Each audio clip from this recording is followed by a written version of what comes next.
I'm attacked. He's kind of temperamental. You're looking. I'll look at it. Stop it. To a lunch lady. You don't talk to him that way. Heads up! All too well.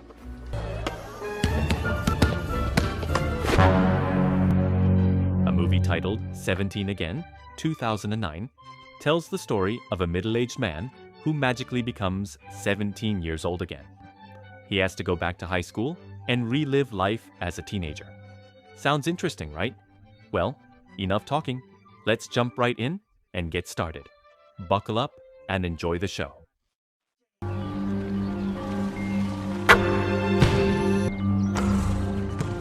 The story begins in 1989 when a high school student named Mike O'Donnell, the proud captain of his school's basketball team, is informed that a talent scout will be attending tonight's game.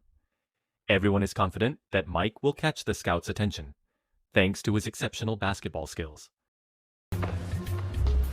Thanks, Coach. Besides being a basketball star, Mike is also a genuinely kind person who never discriminates against anyone. This is proven when he welcomes a ball-collecting kid named Ned, inviting him to take a photo with the team. Oh, yeah, let's do it. Busted. Just as the game is about to begin, someone very special arrives to see Mike. It's his girlfriend, Scarlett, or Scar, as Mike affectionately calls her. But instead of coming to cheer him on, Scar reveals that she's 1 month pregnant. She makes it clear that she's not forcing Mike to marry her. She simply wants to share this life-changing news with him. As the game finally begins, Mike looks visibly conflicted. He's torn between pursuing a career as a professional basketball player or marrying Scar and starting a small family together. After a brief moment of reflection, Mike lets go of the basketball, choosing instead to build a life with Scar, the woman he truly loves. 20 years later, this is what Mike's life looks like now. He's become an ordinary office worker, living with Ned, who is now fully grown. Ned has turned into a wildly successful and wealthy man thanks to the software company he built from his own creations. Meanwhile, Mike, who once dreamed of becoming a famous basketball star, has ended up as a broken man. His marriage falls apart after he and Scar decide to get divorced, which is why Mike has been staying at Ned's house for the past month. Thank you for letting me stay here, Ned. Oh, no. It's not just his family life that's falling apart. Mike's career is in trouble as well, especially with a boss who constantly plays favorites, promoting other employees instead of him, even though Mike clearly holds the highest sales numbers in the entire company. Fed up with the unfair treatment, Mike finally decides to quit his job. Mike has 2 children of his own, a son and a daughter. Coincidentally, both of them attend the very same high school Mike once went to. While Mike is waiting for his kids to finish class, an elderly janitor suddenly approaches him, acting as if they already know each other. No one knows who this old man really is. But out of nowhere, he starts talking about Mike's current life. He even asks whether Mike would want to relive his high school days again, especially considering how badly his life has turned out. Without hesitation, Mike admits that he desperately wants to be young again, to do all the things he never had the chance to do. Of course, deep down, he knows that going back is impossible. You sure about that? Oh, yeah. And here's Maggie, Mike's oldest child, just stepping out of class with her group of friends. Mike immediately invites Maggie, along with her younger brother, Alex, to a kids-themed restaurant. Even though both of them are already teenagers, and the place is clearly no longer meant for their age.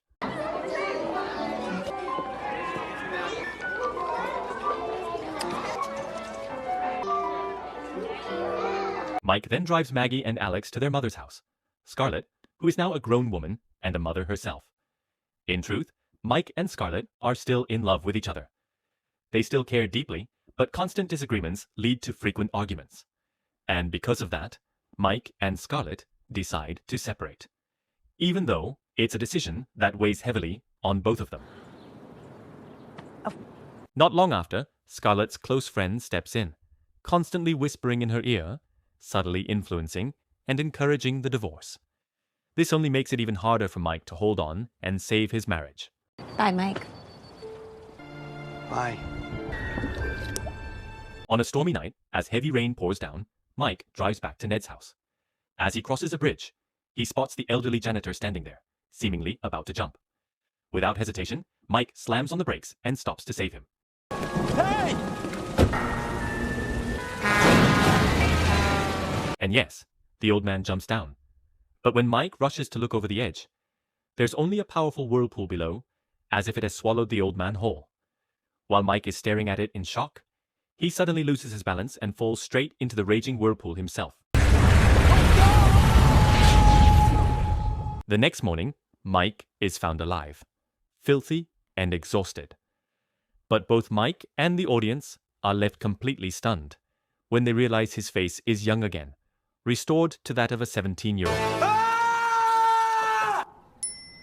Hearing someone else inside his house, Ned, who is obsessed with ancient civilizations and all things historical, attacks Mike, not recognizing the unfamiliar face in front of him.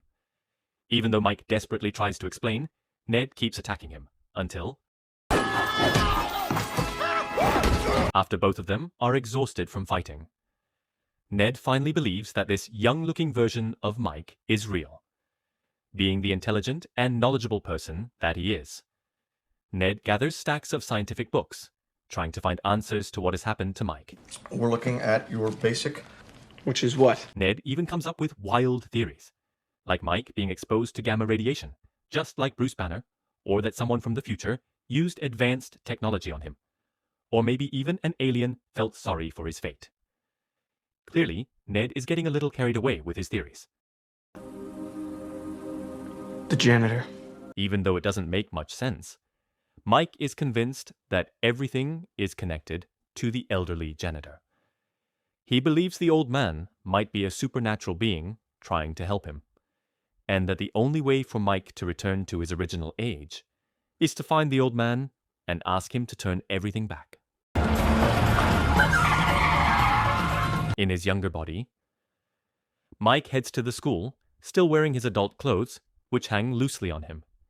Instead of finding the old janitor, Mike comes across the school coach training a group of basketball players. In that moment, a thought crosses his mind. Maybe his physical transformation happened for a reason. With Ned posing as his father, Mike decides to enroll in high school once again. But his appearance is completely out of sync with modern trends. After all, he has no clue about today's teenage fashion. Ms. Masterson will see you now. Let's go. After waiting for a while, Mike and Ned are finally invited into the principal's office, and yep, Ned instantly falls in love at first sight with the beautiful school principal. Meanwhile, Mike, playing the role of the son, tries to hold Ned back, as Ned tends to get a little too aggressive, completely losing control whenever he sees a beautiful woman around his age. Your hair is pretty. Okay.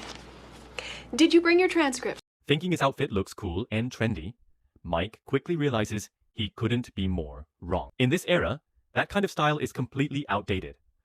Fortunately, with Ned's money, it's not hard to give Mike a full makeover. Ned even goes all out, providing him with perks and privileges, things no ordinary high school student would ever have. Your pipe and slipper set out for you. On his first day back at school as a teenager, Mike is overwhelmed by how much everything has changed compared to the past. Once he finally settles into the classroom, Scarlett calls to inform him about the court hearing scheduled for 2 weeks later. And right in the middle of that phone call, Maggie, his oldest daughter, walks in, completely unaware of who he really is. Why is the new kid waving at me? During basketball class, Mike is incredibly excited to join in. Having once been the team captain, he effortlessly pulls off impressive moves that none of the other students can match. This immediately catches the coach's attention, the same coach who doesn't recognize him at all. Impressed, the coach invites Mike to try out, with the possibility of joining the school's main basketball team. We're looking for a point guard. Okay. After basketball class, while making a phone call in the restroom, Mike is completely shocked to see his youngest child, Alex, tied up inside the bathroom stall. It turns out Alex has become a victim of bullying by members of the school's basketball team. After introducing themselves, Mike and Alex head to the cafeteria to grab some food. There, Alex points out the person who bullied him, the basketball team captain named Stan, who turns out to be Maggie's boyfriend, his own sister. Maggie has a boyfriend? Seeing his daughter dating a bully, especially when the victim is his own youngest son, Mike keeps his eyes locked on Stan until... Stop it. I would have taped you to a lunch lady. Unable to accept his son being bullied, Mike, in his teenage form, decides to teach the punk a lesson. He confronts Stan, challenging him face to face, and... Heads up!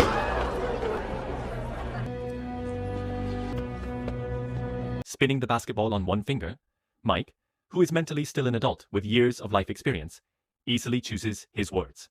With that, he completely gets inside Stan's head, humiliating the bully in front of everyone. Don't hurt yourself, big boy. After school, Mike goes to see Alex at home, just as he's practicing basketball by himself. Mike quickly notices that Alex has the potential to join the school basketball team. He then offers to train him, helping Alex develop stronger skills and become a better player. Not long after, Scarlett arrives with Naomi, fresh from the salon. Mike introduces himself as Ned's son and Alex's school friend. Scarlett can't help but notice how much Mike's face resembles her husband's, the way he looked when he was young. She even stares at Mike in disbelief. Naomi quickly pulls Scarlett aside, telling her she's just imagining things because she hasn't fully moved on yet. Naomi then promises to find Scarlett a new man, someone more suitable for her.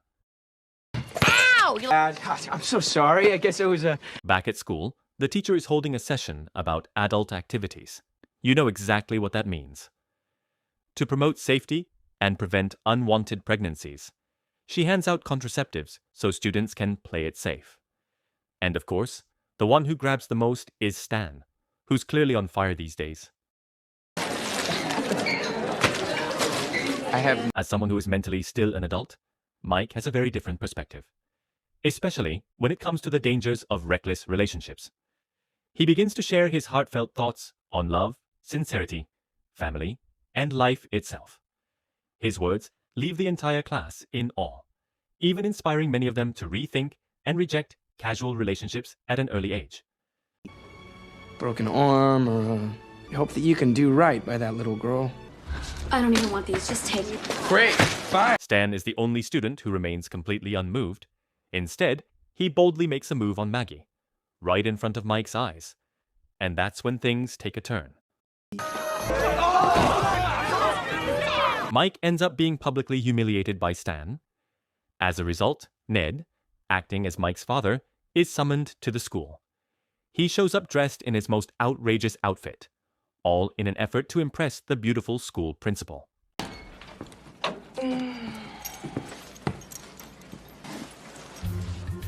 One day, Mike visits Alex's house, which is technically his own home. Scarlett happens to be there, planning to renovate the yard. Overwhelmed by the excitement of being so close to his wife again, Mike accidentally calls her Scar, a nickname no one else knows except the two of them. What did you just call me?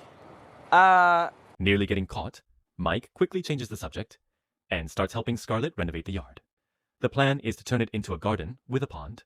Okay, so I'll just get you a shovel then? Yeah. Okay. From that point on, Mike spends more time with his wife and children, even though he has to be seen as someone else. He also continues training Alex in basketball until Alex officially earns a spot on the school's basketball team. What happened at the tryouts? And so did I. I made the team. Really? Oh, great! Me too. You did great out there. Oh, Mark, that's super inappropriate. That same night, Scarlett goes out to attend a dance, accompanied by a man Naomi set her up with. Mike accidentally catches Scarlett dancing and seizes the moment by asking her to teach him how to dance.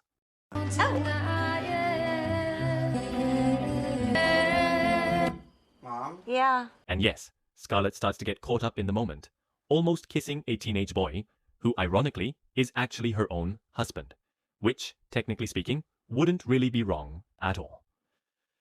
Moments later, Scarlett pulls herself together and gets ready to leave, just as her new date arrives to pick her up. Just moments after Scarlett leaves, Maggie gets picked up by Stan to attend a friend's birthday party. Mike decides to go as well, wanting to make sure Maggie doesn't fall into the wrong crowd. To avoid raising suspicion, Mike brings Alex along with him. At the party, Alex spots a girl he's had a crush on for a long time. As a father who wants to see his son happy, Mike encourages Alex to be a real man and approach the girl directly. Probably not. Just go. Mike approaches 3 of Maggie's close friends, trying to find out where Maggie is. Instead, the 3 girls start flirting with him, which makes Mike extremely uncomfortable, since technically, he's already a middle-aged man, and these girls are his daughter's best friends. So, using his calm and wise words, Mike talks to them about self-respect and the value of a woman. Ironically, this only makes the girls like him even more. This is some other dad's problem. Alex is seen chatting one-on-one with the girl he has a crush on. But something completely unexpected happens when his pants accidentally catch on fire. The incident quickly turns him into the center of attention as everyone bursts out laughing. Back to Mike, who finally manages to find Maggie. He bluntly tells her to break up with Stan. Naturally, Maggie is completely shocked, basically thinking, "Who are you to tell me what to do?" Once again, Mike, trapped in the body of a 17-year-old, can only stand by helplessly, watching his own children ignore everything he says. Hey, how'd it go? Fantastic. 2 days later, the big basketball game finally takes place. Both Alex and Mike are set to play. Mike is under more pressure than anyone else in the gym, and it's easy to see why. He has to watch with his own eyes, as Maggie is constantly being pushed around by her aggressive boyfriend, while his wife arrives with her new man, refusing to let the situation break him. Mike shifts his focus to Alex, his youngest son, continuously passing him the ball so he can score as many points as possible. In the end, their school team wins the game. Alex finishes as the top scorer. He even gets almost kissed by the girl he's been crushing on. At the same time, Ned is seen approaching the school principal once again, completely head over heels for her. He keeps coming back over and over. Eventually, feeling a bit sympathetic, the principal finally agrees to have dinner with Ned at an upscale restaurant. Seeing Ned leave for his date, Mike, wanting to give Alex a chance to find a girlfriend, suddenly shouts that he's going to throw a victory party at his house. Not long after, Mike notices Maggie sitting alone. As he approaches, he realizes his eldest daughter is heartbroken. Stan has just broken up with her. Being a caring father, Mike hugs her and offers some comforting advice. It soothes Maggie enough to feel calmer. Unaware that this is her own father, Maggie, caught between sadness and emotional turmoil, almost leans in to kiss him, causing Mike to awkwardly dodge her. Anyways. Yes. Yay! Thank you. That's very exciting. In short, night falls. The victory party kicks off at Ned's house. Meanwhile, Ned is out on his date. Unexpectedly, the school principal turns out to be a fan of all things medieval, and she even speaks Elvish from the Lord of the Rings movies. The two immediately hit it off and decide to start dating right then and there. Back at the party at Ned's house, Alex has successfully gotten the girl he's been crushing on. Meanwhile, Maggie is approached by Stan, who wants to get back together. But Maggie admits that she already has a new crush. And shockingly, that crush is Mike. Furious at this revelation, Stan immediately insults Maggie. This makes Mike, as her father, incredibly angry. And that's when things escalate. Mike faints after being punched by Stan. When he comes to, he finds himself alone in a room with Maggie. Maggie begins to lose control, and Mike quickly realizes this is a huge mistake, extremely forbidden. He keeps dodging Maggie's advances, even having to admit that he already has someone else he cares about. Tell your girlfriend. She better keep a close eye on you. Sweet baby Jesus. Not long after, Scarlett returns home. She comes to pick up the kids. Mike seizes the opportunity to be alone with Scarlett on the balcony. He even kisses her, technically his own wife, right in front of Maggie and everyone else. Scarlett, I'm not. As a result, Mike gets slapped by everyone. He's accused of being a perverted man. Just then, Ned and the school principal show up. They kick everyone out of the house. And once again, Mike gets another slap. This time from Ned. Ned is furious at the chaos, which ruins his chance to spend the night with the principal. I'm really sorry, man. The next morning, Mike realizes that today is the day of the divorce hearing. Without wasting any time, they rush straight to the courthouse, determined to make sure things don't get even more chaotic.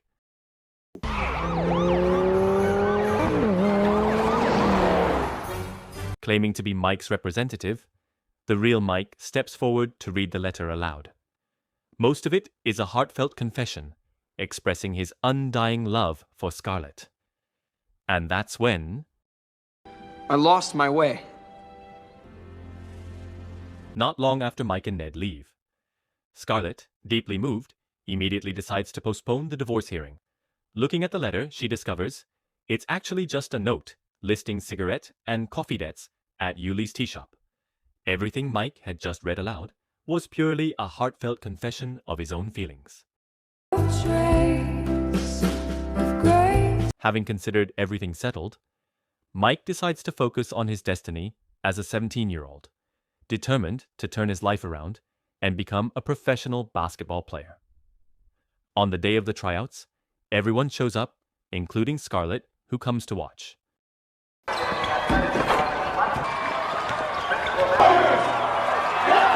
As the game is about to begin, Mike performs an impossible move that no one could have predicted. He kisses from a distance, tossing it as if it were a basketball. This leaves Scarlett completely shocked, and she decides to leave, unable to handle all the chaos. No, I can't let you throw this all away. There, Mike once again abandons the game, choosing instead to chase after Scarlett. Just then, the old janitor appears. It turns out his mission all along was to save Mike and Scarlett's marriage. Scar? In the hallway, where they had their first fight, Mike finally returns to his original age. Scarlett, momentarily surprised, listens as Mike honestly confesses that he still loves her deeply and never wants their marriage to fall apart. And so, everything ends beautifully, with their family saved and reunited. I'll work on it. Maybe I'll jog home. A few days later, after everything has returned to normal, Mike visits Ned at his house. Unexpectedly, he catches sight of the school principal, sleeping in Ned's room. And there's Ned himself, still awake under the covers. Love you! Love you! The end, a truly dramatic ending.